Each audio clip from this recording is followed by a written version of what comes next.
시편 67편에 있는 말씀입니다.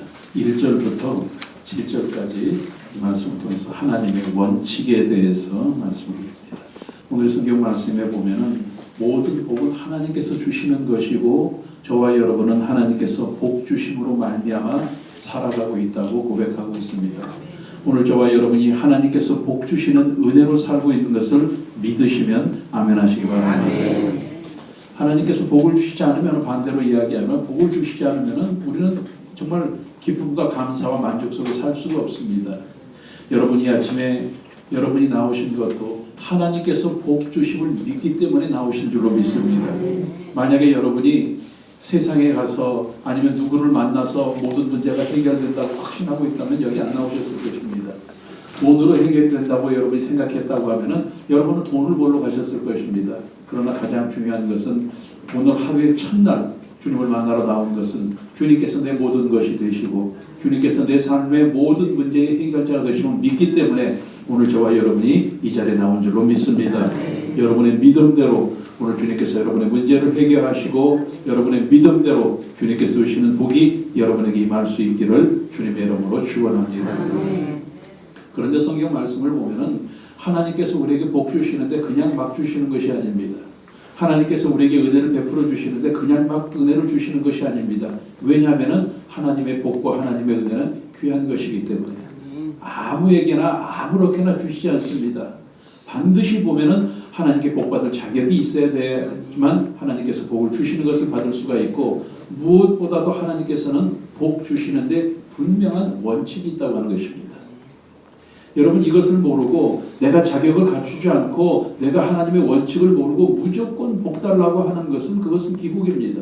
그저 복 주시라고 하나님을 만나면은 하나님께 기도하면 내가 복 받는다고, 교회 가면 복 받는다고, 이것은 기복입니다. 하지만 우리들이 먼저 하나님의 원칙을 알고 우리가 자격을 갖출 때 하나님께서 주시는 복을 누리게 된다고 하는 귀한 사실을 깨닫게 되는 이 아침이 될 수 있기를 주님의 이름으로 축원합니다.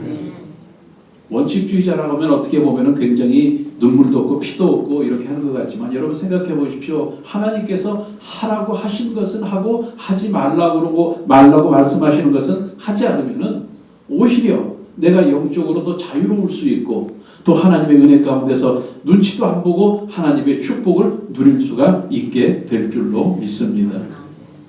여러분, 믿음 생활하면서 가만히 한번 생각해 보십시오. 하나님께서 내 믿음대로 될지어다.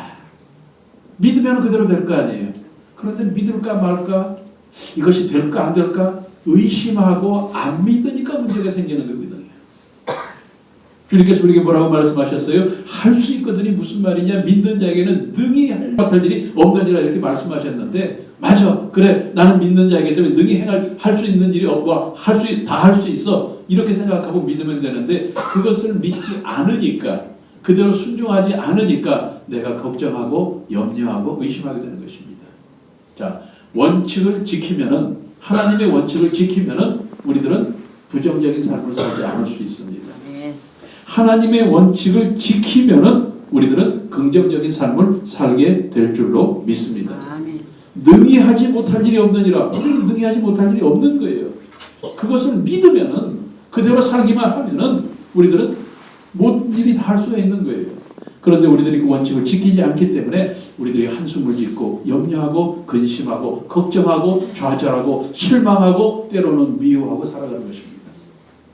자, 오늘 여러분에게 결론을 내립니다. 저와 여러분이 지금 마음 가운데 염려가 있고 근심이 있고 걱정이 있고 한숨이 나오는 것, 아주 정확하게 정말 냉정하게 여러분에게 말씀을 드려서 여러분이 하나님의 원칙을 지키고 있지 않은 겁니다. 하나님의 원칙을 지킨다고 하면은 저와 여러분은 걱정할 것이 없습니다. 하나님의 원칙을 지키고 사는 저와 여러분이 되시기를 주님의 이름으로 축원합니다.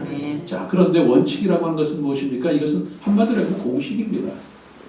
자, 우리들 학교 다닐 때 보면은 선생님이 그렇게 공식에 오라 공식만 외우면 되는데 왜 공식을 안 해요?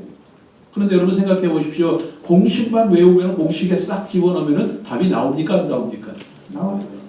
하나님의 원칙은 공식입니다. 하나님께서 우리에게 복받고 은혜 가운데 정말 만족을 하면서 살아갈 수 있는 방법을 우리에게 말씀해 주셨어요. 그 말씀대로 하기만 하면은 저와 여러분의 삶 가운데 하나님께서 주시는 아름다운 은혜가 넘쳐나게 될 줄로 믿습니다. 하나님께서 원칙을 가르쳐 주지도 않으시고 우리에게 원칙대로 살아라 이렇게 말씀하실까요? 하나님께서는 그런데 감사하게도 말씀을 통해서 수도 없이 우리들에게 하나님의 원칙을 가르쳐 주고 계세요. 이렇게 하기만 하면은 여러분 성경 말씀을 가만히 보십시오. 하나님께서 말씀하시고 그 말씀을 지킨 사람들은 복을 받았고 하나님의 은혜 가운데 살았고, 그렇지 않은 사람들은 하나님께 벌을 받았고 하나님과 멀어졌고 죄 가운데 살았고, 이게 분명합니다. 하나님께서 여러 사람들을 이야기하고 여러 환경들을 이야기하고 말씀하고 하신 것들은 결국은 하나님의 원칙을 말씀하시는 거예요. 여기에 하나님의 원칙은 딱 하나밖에 없어요. 그리고 그 원칙대로 살아갔던 사람들, 살지 못했던 사람들, 그 다음에 원칙대로 살았을 때의 환경, 그 결과, 안 했을 때의 그 결과, 그 환경, 이런 것들을 여기서 다 기록해 놓으신 거예요. 왜 그랬을까요? 저와 여러분에게 원칙을 가르쳐 주시기 위해서. 오늘 이 시편 말씀 가운데도 하나님께서는 원칙을 우리들에게 말씀하고 있습니다. 여러분, 그 원칙을 지키는 방법은 역시 믿음입니다. 그래서 믿음의 사람은 바꿔서 이야기하면 하나님의 원칙을 지키고 하나님의 법칙대로 사는 사람은 안 될래야 안 될 수가 없다고 제가 말씀드렸습니다. 하나님의 원칙을 지키기만 하면 영원히 살고 범사가 잘 되고 강건해지는 것이 당연한 결과이니까, 그것이 정답이니까. 여러분이 그 결과를 얻기를 원하십니까? 그 정답을 여러분의 손에 쥐기를 원하십니까? 그러면은 하나님의 원칙대로 사는 저와 여러분들이 될 수 있기를 주님의 이름으로 축원합니다. 자, 하나님께서 오늘 이 말씀 가운데서 몇 가지 원칙을 우리에게 말씀하시는데, 첫 번째로 이런 원칙을 말씀하십니다. 하나님께서 공평한 심판을 하신다고 말씀하시면서 공평한 하나님의 심판을 믿을 때에 하나님께서 주시는 은혜를 받고 살아갈 수가 있다. 첫 번째로 뭐라고요? 하나님의 공평한 심판을 믿을 때입니다. 여러분, 심판이라고 하는 것은 무엇입니까? 재판이라고 하는 것은 무엇입니까? 옳고 그른 것을 판단하는 것입니다. 그런데 옳고 그른 것을 판단하는데 그 기준이 분명해야 될 것 아닙니까? 만약에 그 기준이 모호해요. 그 다음에 이런 때는 이렇고 저런 때는 저래요. 그 기준이 자꾸 바뀌어요. 그러면은 그것으로 인해서 억울한 일을 당하는 사람이 얼마나 많겠습니까? 그런데 하나님은 우리에게 분명한 원칙을 가지고 판단하시고 심판하시고 하나님께서 모든 것을 정리하신다고 말씀하고 있습니다. 그래서 우리가 이 하나님의 원칙대로 살기만 하면은 우리는 마귀에게 절대 빠지지 않습니다. 흙과 백이 분명하기 때문에 저건 마귀 것이고 이것은 하나님 것이기 때문에 우리는 분명히 그것을 알 수가 있습니다. 사람들의 속임수에도 넘어가지 않습니다. 이것은 하나님의 말씀이고 저것은 사람의 이야기이기 때문에 우리는 절대로 넘어가지 않습니다. 그래서 이 하나님의 원칙대로 살기만 하면은 저와 여러분은 언제나 변함없이 하나님의 은혜와 성공과 승리와 모든 것을 차지하게 될 줄로 믿습니다. 이 하나님의 원칙이 무엇이라고요? 공평하게 심판하시는 것입니다. 그런데 그 심판의 기준이 무엇입니까? 무엇을 가지고 하나님께서 심판하실까요? 우리의 외모일까요? 아니면 우리의 물질일까요? 뭘까요? 하나님의 말씀인 것입니다. 그래서 저와 여러분이 싫어도 하기 싫고 정말 어렵고 힘들어도 하나님의 말씀대로 살기만 하면 저와 여러분의 삶 가운데 영원히 사는 것, 범사가 잘 되는 것, 강건한 것이 보장됩니다. 여러분, 그런데 감사한 것은요, 여러분이 설교 말씀을 듣거나 여러분이 성경 말씀을 볼 때도 나에게 주시는 말씀이 있잖아요. 그렇죠? 그 순간에 나에게 주시는 말씀이 있잖아요. 오늘 제가 여러분에게 이 말씀을 드려도 이 말씀 가운데서 저것은 나에게 주시는 말씀이야 라고 깨닫게 되는 말씀이 있습니다. 너무 감사한 것은 하나님께서 내 기준으로 말씀을 주신다고 하는 거예요. 나에게 말씀을 주신다고 하는 거예요. 그런데 그 말씀은 우리들이 매일 말씀을 대할 때에 그 말씀 가운데서 발견할 수가 있는 것입니다. 그래서 오늘도 저와 여러분이 이 말씀을 가까이 하시고 나에게 주시는 말씀은 무엇인가? 나에게 주시는 말씀, 다윗을 통해서 나에게 주시는 말씀, 아브라함을 통해서 나에게 주시는 말씀, 그때 그 환경을 통해서 나에게 주시는 말씀, 이 말씀을 여러분이 내 삶의 기준으로 삼고 살아갈 때에 저와 여러분은 반드시 그 기준과 원칙을 통해서 하나님의 은혜 가운데 승리의 삶을 살게 될 줄로 믿습니다. 말씀을 믿을 때에. 두 번째로 하나님의 원칙은 땅이 그의 소산을 내어주신다고 말씀하고 있습니다. 자, 땅에서 소산이 나는 것은 무엇입니까? 소망하는 것입니다. 다른 것을 소망하는 것이 아니라 하나님을 소망하는 게 원칙이에요. 여러분 농부들이 그런 얘기한다고 얘기하죠. 땅은 거짓말을 하지 않는다. 내가 뿌린 대로 거둘 수가 있다. 영혼도 마찬가지입니다. 영적으로도 우리가 심는 대로 거두게 되는 것입니다. 여러분 우리들이 거두기 위해서는 심어야 되는데 어디에 심어야 될까요? 하나님의 말씀 가운데 심어야 됩니다. 그래서 하나님의 말씀대로 살면은 소원이 이루어지는 것입니다. 여러분이 하나님의 말씀 가운데 여러분의 모든 것을 심고 그곳에서 여러분이 원하는 소망을 이루고 거두기를 원한다고 하면은 언제나 하나님의 이 말씀을 가까이 해야 됩니다. 말씀을 가까이 해야 됩니다.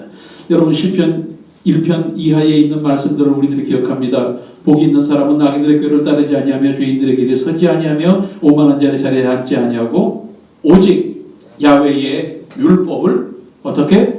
즐거워하여 그의 율법을 주야로 묵상하는도다. 그는 시냇가에 심은 나무가 철을 따라 열매를 맺으며 그 잎사귀가 마르지 아니한 같으니 그가 하는 모든 일은 다 형통하리로다. 자, 야훼의 말씀을 율법을 즐거워하면은 결과적으로 모든 일이 형통하게 된다는 것입니다. 여러분 믿으면은 절대로 공짜가 없습니다. 믿으면은 믿는 대로 됩니다.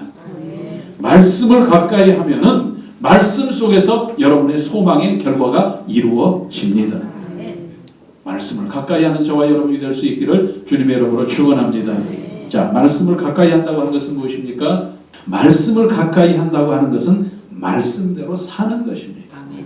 말씀대로 살면 말씀하신 대로 소망이 이루어집니다.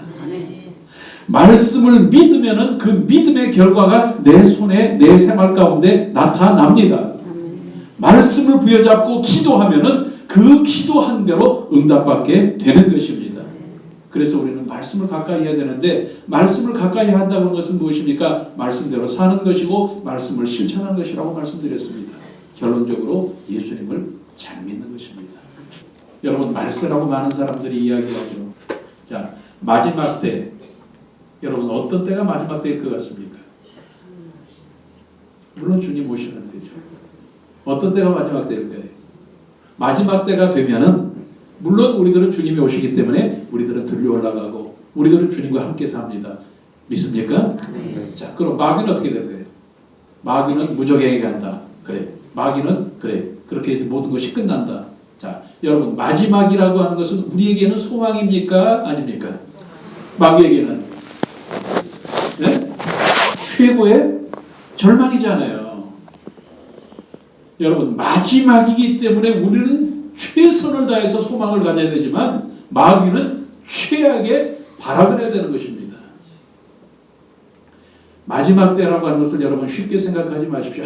우리에게 소망이 있다. 물론 그 소망으로 모든 것은 다 이루어집니다. 그 믿음으로 모든 것은 됩니다. 그러나 중요한 것은 마귀에게는 최악의 발악을 할 때라고 하는 것을 잊지 않아야 됩니다. 이것은 우리의 삶이 우리의 믿음의 환경이 더 어렵다고 하는 것입니다. 어떻게 하든지 이 마지막에 자기의 영역을 넓혀야 되고 자기의 사람을 더 확보해야 되기 때문에 수단과 방법을 가리지 않는 것입니다. 이것을 우리들이 잊지 않아야 됩니다. 그래서 우리는 더 최선을 다해서 더 열심히 신앙생활을 해야 되는 것입니다. 우리가 적당히 신앙생활을 할수록 마귀는 더 우리를 잡아먹기가 쉽습니다. 그러니까 우리에게 자꾸 신앙에 대해서 교회에 대해서 우리에게 자꾸 나태하게 만드는 것입니다. 지금까지 내가 적당히 살았어도 별 문제가 없었어. 내가 11조를 띄워먹고 교회 한두 번 빠져도 별 문제가 없이 잘 되어졌어. 그런데 여러분 보십시오. 죄라고 하는 것은요. 조금 지었을 때 처음 죄를 지으려고 할 때가 힘들지 죄 짓고 나면은 별것 아닙니다. 여러분 교회 한 번 빠질 때 근데 교회 빠지면 어떻게 생각해서 한번 빠지면 안 되는데 이런 생각을 한번 빠져보십시오. 그 다음 날부터는 잠도 잘 오고 잠도 많이 자고 얼마나 좋아요. 시간도 많고 아, 11조 내가 이거 떼어먹으면 정말 하나님한테 벌 받을 것 같은데, 이런 마음, 벌을 받고 안 받고가 아니라 그런 마음을 가지고 살다가 한번 떼어먹어봤어요. 근데 아무 문제도 안 생겨요. 내가 쓸 돈만 많아졌어요. 그러면 더 죄가 커지는 겁니다. 마귀는 그것을 노리는 겁니다. 여러분, 교회에서 목사님들이 또 신앙생활하면서 뭐 잘 믿어라, 열심히 믿어라 이 하는 이야기가 무슨 다른 의미가 있는 것이 아닙니다. 거기에 빠지지 말라고 하는 것입니다. 한번 빠지면은 정신없게 가는 것입니다. 그렇기 때문에 우리들은 하나님의 원칙을 분명하게 지켜야 되는데, 그 원칙은 하나님의 말씀 가운데서 소망을 찾는 것입니다. 여러분, 오늘 하나님의 말씀 안에서 하나님께서 주시는 소망이 여러분에게 임할 수 있기를 주님의 이름으로 축원합니다. 이 세상에 다른 것은 아무것도 소망이 없습니다. 자, 여러분이 이 세상에서 천년 만년 사실 것을 믿는다고 하면은 이 세상에 소망을 두십시오. 여러분이 이 세상에서 물질을 통해서 여러분의 자녀를 위해서, 여러분의 건강을 위해서, 여러분의 출세를 통해서 여러분에게 큰 소망이 이루어지고 기쁨이 있고 천만족이 있다고 하면은 그렇게 하십시오. 절대로 안 말립니다. 그러나 아닙니다.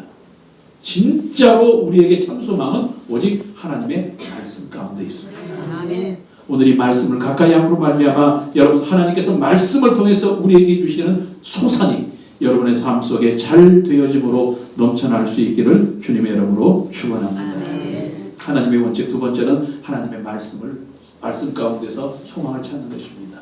세 번째로 하나님의 원칙은 땅의 모든 끝이 하나님을 경외한다고 말씀하고 있습니다. 처음은 하나님의 말씀을 잘 믿을 때, 두 번째는 하나님의 말씀 가운데서 소망을 가질 때, 세 번째로는 하나님의 말씀을 사랑할 때, 이것이 하나님의 원칙이라고 하는 것입니다. 여러분, 경외라고 하는 것은 사랑하고 존경하는 것을 이야기합니다. 그런데 오늘 성경 말씀에 보니까 모든 만물이, 땅의 모든 끝이 하나님을 경외한다고 말씀하고 있습니다. 이 말씀은 어떤 말씀입니까? 하나님께서 온 우주 만물의 주관자요, 섭리자요, 인도자가 되신다고 하는 것입니다. 우리들은 이 말씀을 늘 믿습니다. 하나님에 의해서 모든 것이 다 이루어지고 있습니다. 온 천지 만물이 하나님의 손에 의해서 이루어지고 있다고 하면은 내 생사화복도 하나님께서 주관하고 섭리하고 계신 줄로 믿습니다. 이것을 믿는다고 하면 우리는 어떻게 살아야 됩니까? 철저하게 하나님을 의지하는 삶을 살아야 됩니다. 하나님께서 나를 이끌어 가시고, 하나님께서 나를 주관하시고, 하나님께서 나를 섭리하시는데 그 하나님을 믿지 않고 어떻게 내 마음대로 살겠습니까? 어떻게 내 계획대로 살겠습니까? 철저하게 하나님의 말씀을 의지하는 삶을 통해서, 이 원칙을 통해서 하나님께서 저와 여러분에게 주시는 은혜가 여러분의 삶 가운데 임할 수 있기를 주님의 이름으로 축원합니다. 여러분, 목사님들이 설교를 할 때 자기 이야기를 하면 그건 다 이단입니다. 목사는 어떤 사람입니까? 하나님의 말씀을 전하는 사람입니다. 그래서 교역자는, 목회자는 언제나 저는 중매자라고 생각을 합니다. 중매자. 왜 중매자일까요? 여러분, 자녀들 누가 중매할 때 보면은, 중매하는 사람은 어떻게 합니까? 양쪽을 다 잘 알아야 돼요. 그렇죠? 이 집 아들이 어느 학교 나오고 무슨 어디에서 취직해서 뭐가 어떻고 키가 어떻고 잘 알아야 돼요. 또 이 집 가서 얘기할 때는 뭐라 그래요?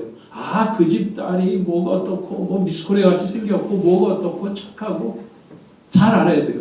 근데 이 집 중매를 하면서 그 집 아들이 어떻대? 아들은 잘 몰라 내가. 그런데 가봐. 이건 중매자가 아니잖아요. 여러분, 중간 역할을 한다고 하는 사람은 양쪽을 주님의 종으로서 하나님의 말씀을 증거하는 사람은 하나님의 말씀을 잘 알고 성도들에게 잘 증거해야 돼요. 뿐만 아니라 성도들의 모든 사정을 잘 알고 하나님께 대신 알려드리는 사람이 바로 하나님의 사역을 감당하는 목회자라고 하는 것입니다. 여러분, 그래서 신방도 필요한 것이고 그래서 상담도 필요한 것입니다. 여러분 집에 냉장고가 있나 숟가락이 있나 그걸 알려고 하는 것이 아니라 사정을 알기 위해서 하는 거고, 그렇게 해서 또 이야기를 듣고 나면은 그것 때문에 기도하는 것이고, 언제가 제가 말씀드렸죠. 목회자는 성도들이 어떤 문제를 이야기하면 그 순간부터 전부 다 그게 누구 문제가 돼요? 제 문제가 되는 거예요. 여러분의 교구자님들의 문제가 되는 거예요. 왜? 그것을 가지고 기도하니까. 또 하나님이 어떤 분이신 것을 분명히 알아야지만 그것을 위로하고 해결할 수 있는 방법을 말씀드릴 것 아니에요. 여러분 기도하세요. 하나님이 제 기도 들어주실까요? 잘은 모르겠는데 한번 해보세요. 이래가지고는 안 되는 거 아니에요. 하나님은 어떤 분이시고 우리를 사랑하시고 우리들의 신음소리에도 응답하시고 쭉 얘기를 하면서 그것을 통해서 하나님을 잘 증거하는 게 이게 중간 역할이에요. 여러분, 그렇기 때문에 우리의 삶 가운데 모든 것을 하나님께서 주관하시고 하나님께서 인도하신 것을 안다고 하면은 내 개인적으로도 말씀을 통해서 하나님을 사랑해야 되고 또 중간 역할하는 분들을 통해서 하나님께서 나를 얼마나 사랑하시는 것을 깨닫고 나서 나도 하나님을 사랑함으로 말미암아 하나님의 그 놀라운 은혜가 사랑의 은혜로 여러분에게 넘쳐나실 수 있기를 주님의 이름으로 축원합니다. 여러분, 전에도 말씀드렸죠. 사랑이라고 하는 것은 일방이에요, 쌍방이에요? 쌍방이라고 말씀드렸잖아요. 철저하게 쌍방이에요. 우리가 주님을 사랑하면 주님도 우리를 사랑하신다고 말씀하십니다. 나를 사랑하는 자가 나의 사랑을 입을 것이며 너희는 나를 사랑하지 않더라도 나는 일방적으로 너를 사랑할 것이며 물론 하나님의 사랑은 큰 사랑이기 때문에 그럴 수 있습니다. 그러나 하나님께서 원칙을 말씀하셨습니다. 너희가 나를 사랑하면 나의 사랑을 입을 것이며 오늘 여러분 천지 만물이 하나님을 사랑한다고 하는 이 사실을 깨달아서 저와 여러분이 하나님을 철저하게 사랑함으로 말미암아 하나님의 말씀을 의지하고 그 말씀을 통해서 하나님의 은혜가 여러분의 삶 가운데 아름다운 믿음의 은혜로 넘쳐날 수 있기를 주님의 이름으로 축원합니다.